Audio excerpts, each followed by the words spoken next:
Boa tarde. Olha que tema de imensa responsabilidade para falar, né? Porque hoje existe uma farta literatura falando sobre as emoções, sobre a inteligência emocional, sobre como se curar, cura quântica. O universo tem nos fornecido muitas informações. Mas eu acredito na responsabilidade de falar sobre isso porque eu não entendo isso tão simplório como de fato tem nos chegado através das literaturas. E ao pensar em fazer essa palestra, quando eu fui convidada, eu tenho um costume de fazer uma meditação sempre e me pedir, me dedicar a entender o que o universo pede para que eu, enquanto espírito, possa aprender com isso que eu vou falar e o que eu posso compartilhar com esse aprendizado. E aí eu começo a fazer buscas em livros, literaturas que eu tenho, que eu já li, e aí a primeira coisa que eu abri foi A Cura Quântica, de Deepak Chopra. Vocês já devem ter ouvido falar. E lá num trecho do livro, eu lendo, tem uma pergunta do filósofo Hipócrates, há 2000 anos atrás, onde ele diz o seguinte: qual a diferença da cura comum para a cura milagrosa? E eu fiquei apenas com essa pergunta em mente e deixei ela nutrir meu ser e trazer a resposta aqui hoje, conversando nesse bate-papo com vocês. E ao vir para cá, várias coisas pararam na minha mente. E uma delas é: como é que estamos fazendo com o nosso ser? Que compreensão estamos dando ao nosso ser? Como tem sido a nossa transformação? Como eu acabei de falar, existe uma vasta literatura sobre a cura. Hoje, inclusive, nós temos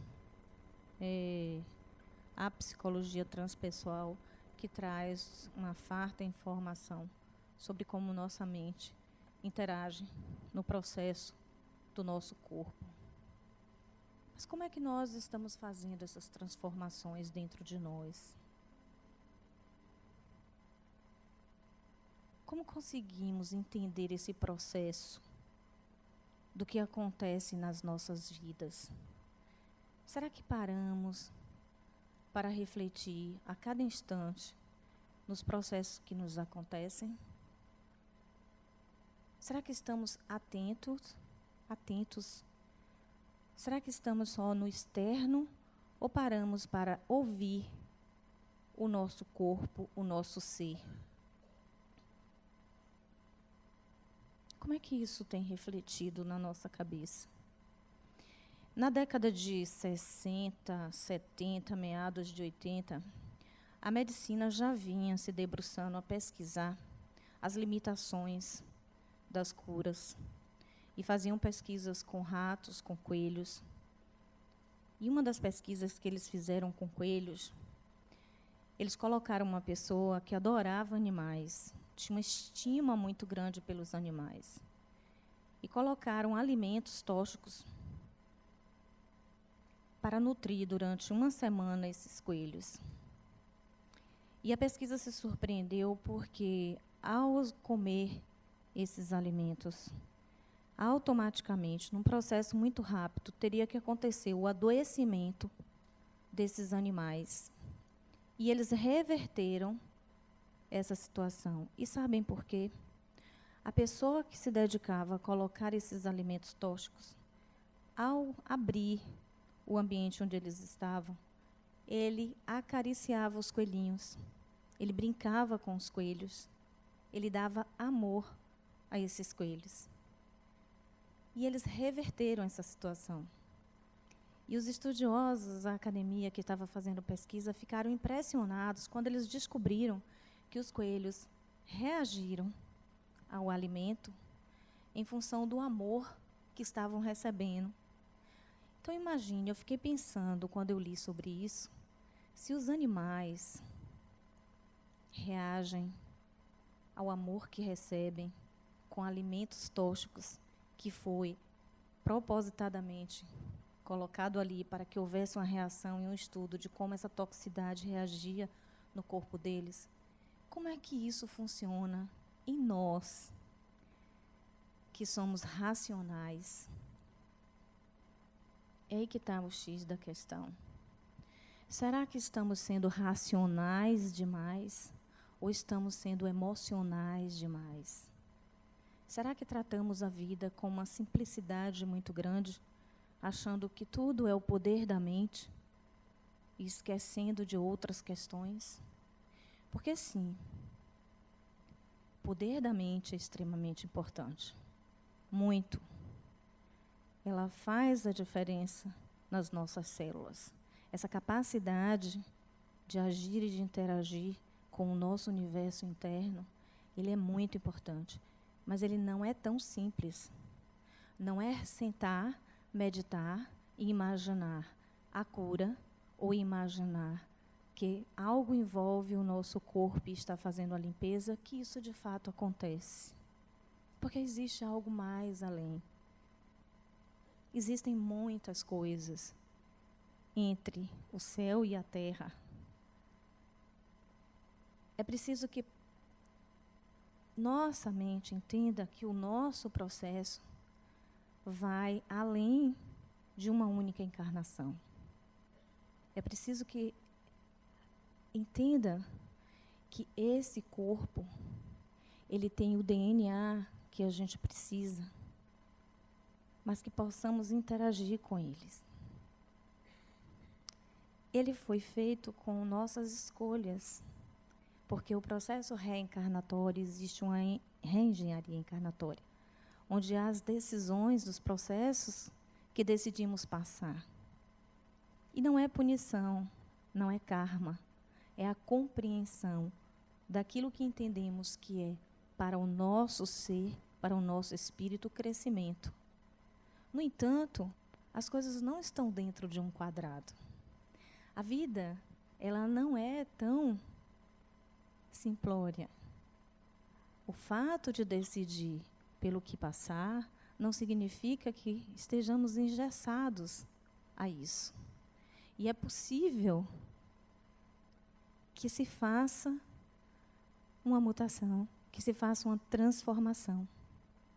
Para isso é preciso haver a compreensão do seu interno. É preciso que você vá buscar lá na sua base do agora, e do entender o seu processo, de trazer ele mais para perto, de compreender, de fazer essas mudanças gradativamente. Então não adianta colocar só a mente pensando positivamente. Muitas vezes eu percebo que as pessoas, quando a gente encontra ela passando por um processo desgastante, que ela tem uma necessidade de mostrar que aquilo que acontece não está fazendo uma grande, digamos assim, transformação ou a prejudicando. Mas será que, de fato, do jeito que ela demonstra isso, é o que, de fato, o interno dela sente?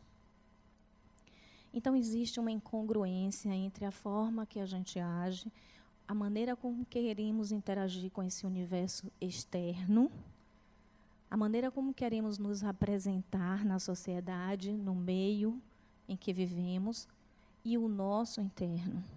Há uma diferença muito grande. Então, é preciso que a gente compreenda como o nosso interno está absorvendo isso, como de fato eu estou percebendo esse sentimento e essa dor.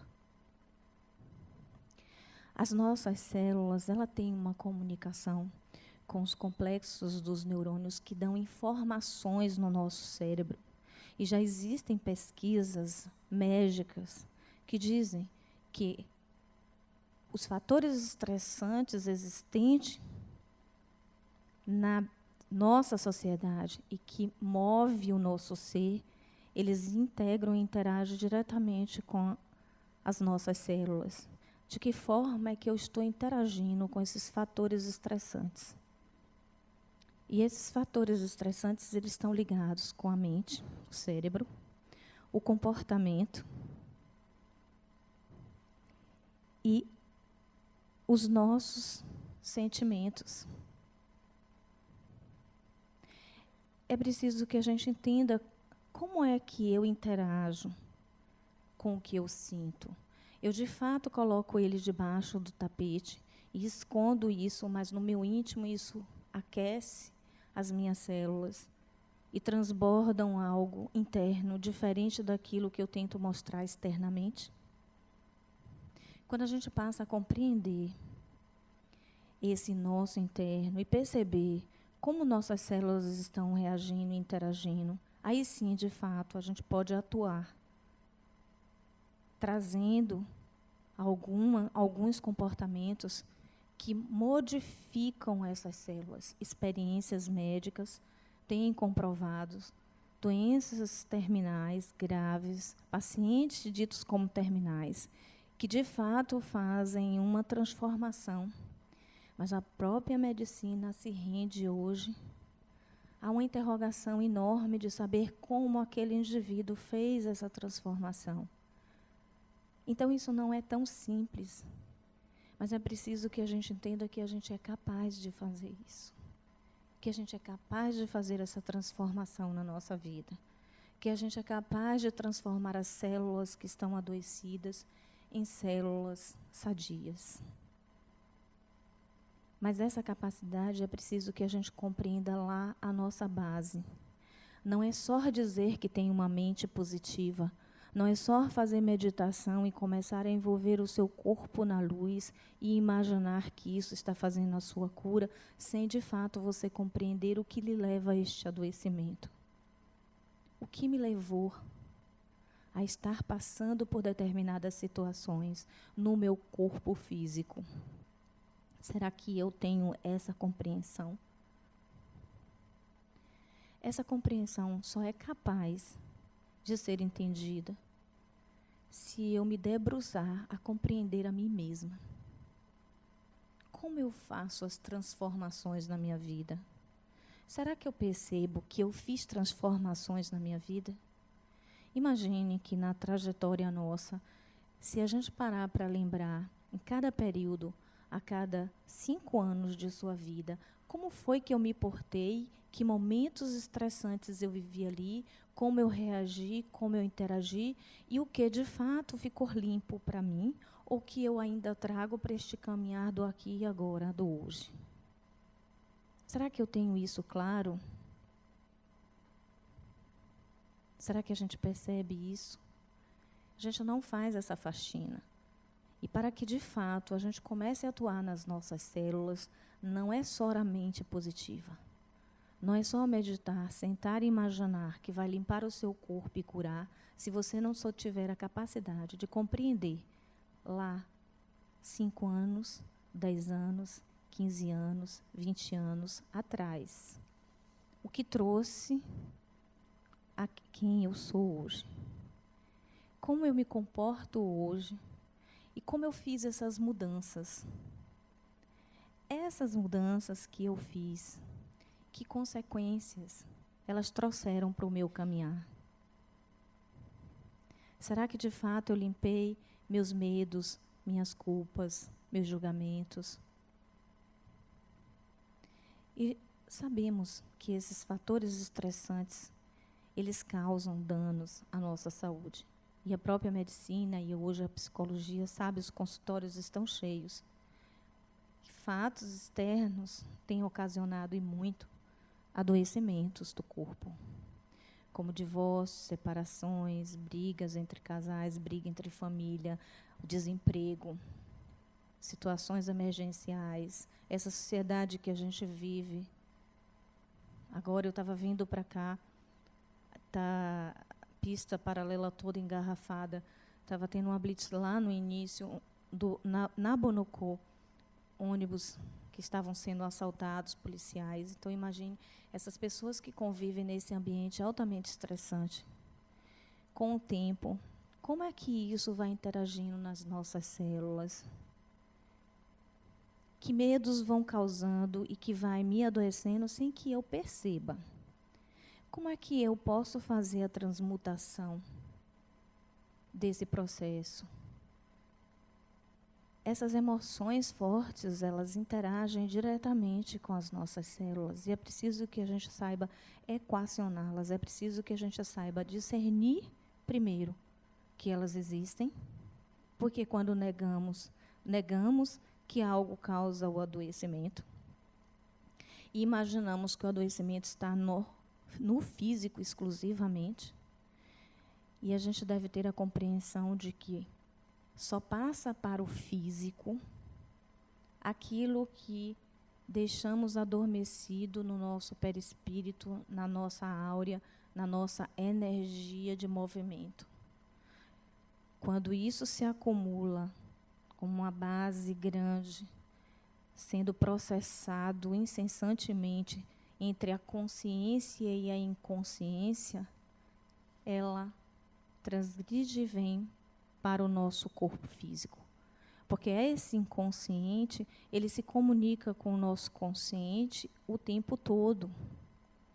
E ele está informando as nossas células esses sentimentos e essas emoções que nós temos reservadas e guardadas, que não sabemos, que não temos consciência, e que, por conta disso, elas interferem diretamente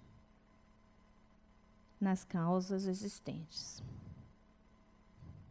Então, é preciso que a gente primeiro, quando descobrir algo que esteja no físico, pare para pensar: o que me leva a ter isso? Como é que as células do meu corpo processaram isso que está acontecendo? Existem algumas literaturas que falam, inclusive, da correlação de cada órgão do corpo a um adoecimento. Eu não gosto de ser tão simplista, mas é importante que a gente também comece a reconhecer como cada órgão do corpo reage, interage com aquilo que nossa mente, nossos neurônios estão dando de informações com o interno e o externo. Porque a nossa mente está processando o tempo inteiro, inclusive quando estamos dormindo. Então é preciso que a gente se perceba. E outro fator extremamente importante, muito importante, é se amar. Quanto vocês se amam? O quanto vocês gostam de vocês mesmos? O quanto vocês dedicam tempo para vocês?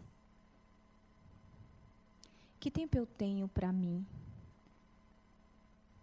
Para me acariciar, para me beijar, para me olhar, para me questionar, para conversar comigo mesmo. Vocês fazem isso? Eu faço. Eu aprendi a fazer isso. Eu aprendi a olhar cada coisa que acontece comigo. Aprendi a escutar mais o que diz o meu corpo e por que meu corpo está dizendo isso. Eu aprendi a fazer isso. E quando acontece alguma coisa comigo, eu fico atenta, pedindo o tempo todo que me venham as informações de como é que eu processei isso, quais são os caminhos que eu devo fazer. Porque seria muito simples apenas meditar e pedir que minhas células sejam envolvidas na luz. Apenas meditar e pedir que eu seja curada. Eu preciso ter uma compreensão do todo, desta encarnação, do que estou fazendo aqui, qual é o meu propósito e como foi a minha trajetória até esse momento. O que eu contribuí, que não necessariamente o que acontece conosco é kármico. Tinha que acontecer, é porque eu tinha que passar. Isso é ter uma vida muito simplista. É achar que as coisas acontecem por acontecer. Eu estou aqui e eu tenho que passar por isso. A vida não é assim. Porque nós temos o livre-arbítrio. E o que é ter o livre-arbítrio? É exatamente processar o conhecer a si mesmo, perceber aquilo que decidiu para essa encarnação e mudar essa trajetória, fazer ela diferente, oportunizar o aprendizado e o crescimento. Porque todas as coisas, todas, exatamente todas as coisas que nos acontecem, elas têm o propósito de crescimento. Todas. E é possível reconhecer isso, principalmente depois de um fator estressante muito grande, e que a gente entra na bonança e a gente diz assim, poxa, isso quando passei me era desagradável, mas hoje eu compreendo que eu aprendi isso, aquilo, e aí a gente passa a reconhecer.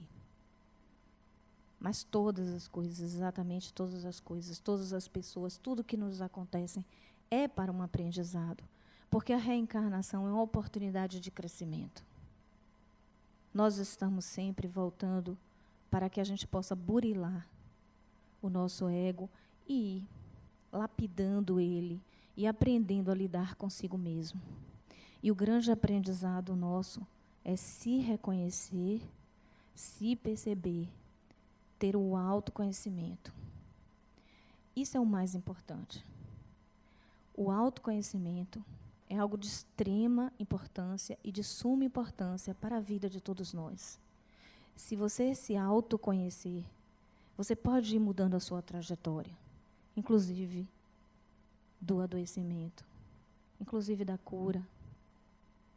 A gente pode fazer transformações e a gente deve e a gente consegue isso quando a gente se conhece e se ama. Então, o conselho que eu dou para vocês é: comecem a buscar a trajetória do autoconhecimento. Leiam bastante sobre cura.